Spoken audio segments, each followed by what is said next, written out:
Welcome to today's Explainer. We're diving into some totally amazing secrets hidden right inside today's devotional. It's all about how we think about talking to God. So, quick question. How long can you hold your breath? Seriously, have you ever tried it? Maybe underwater at the pool or just having a silly contest with a friend? Well, you know it doesn't take long before your body is literally screaming for air, right? You absolutely have to take a breath. Oxygen is just one of those things we simply can't live without. Keep that feeling in your mind for a second, because it actually perfectly explains our first big concept. Part 1. Breathing for your soul. Let's see what the devotional teaches us about prayer. The text hits us right away with this super powerful quote, "Prayer is the breath of the soul." Now, just think about that for a second. In the exact same way your physical lungs desperately need air to keep you alive and running around, the devotional teaches that your inside self, your soul, needs prayer to stay alive, healthy, and strong. Let's break that down a bit. Physical breathing pulls vital oxygen into your body so your muscles and brain can actually work. But spiritual breathing, which the text explains as prayer, pulls essential strength and blessing directly into your soul. Without it, well, the devotional suggests our inside selves just totally run out of energy. Okay, moving on to part 2. God feels your pulse. He knows exactly what you're going through.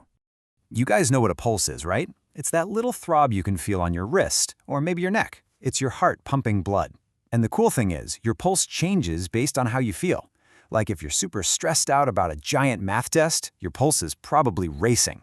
But if you're calm and safely tucked in bed, it's slow and steady. Well, the devotional gives us this incredibly comforting message. God has his finger upon your pulse. It explains that he takes note of every single throb of your heart. So instead of being way far away, the text says he is right there, feeling exactly how fast your heart is beating right now. And because his finger is on your pulse, the devotional says God is totally aware of it all. Every feeling, every emotion, every sorrow, every single mistake, and every thought. The text promises that you never ever need to hide your bad days, your embarrassing mistakes, or your sad feelings because he already knows. It says he loves you with a devotion called unalterable, which is just a fancy way of saying it will literally never change. All right, part 3. How Jesus used prayer, the ultimate role model. Now, we all know Jesus had divine power to heal the sick and help people, but the devotional points out an absolutely fascinating contrast. It explicitly says he also had bodily weariness. That means his human body got tired, his muscles ached, and he felt completely worn out, exactly like us after a super long, hard day.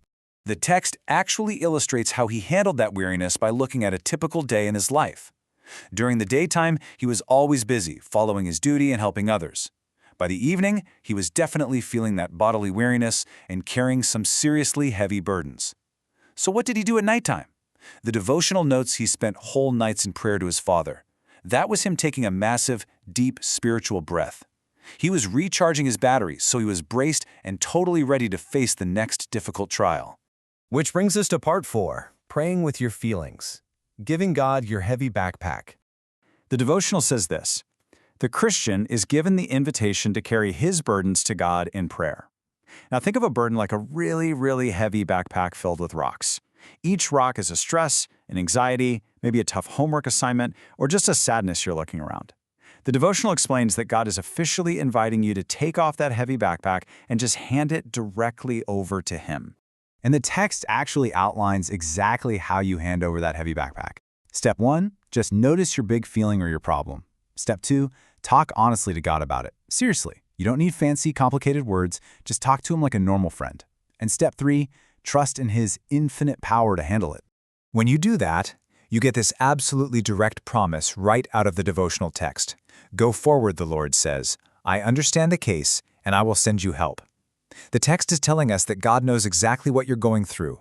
Remember, he's got your pulse, and he absolutely will send you the help you need.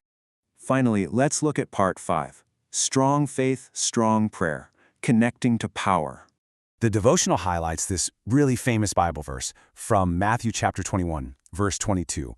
All things, whatsoever ye ask in prayer, believing, ye shall receive. See that word believing? That's the secret ingredient right there. Having faith that God will actually do what he promises is what makes prayer really work. The text uses some awesome imagery here too. It tells us to fasten yourself closely to Christ by the cords of living faith. Imagine your faith is a thick, super strong rope, a cord. When you pray and believe, you are literally tying yourself safely to Jesus. You are instantly connected to his super strength. So the crucial point is summarized perfectly in this final quote from the devotional. True faith, true prayer, how strong they are. When we combine our honest, everyday prayers with a real, solid belief that God is listening, the text says we become incredibly strong, no matter what giant problems we're facing at school, at home, or literally anywhere else. And that brings us to our final question for today's explainer. What heavy burden, what giant heavy backpack are you going to let God carry for you today? The devotional reminds us he has his finger right on your pulse, just waiting for you to take a deep spiritual breath.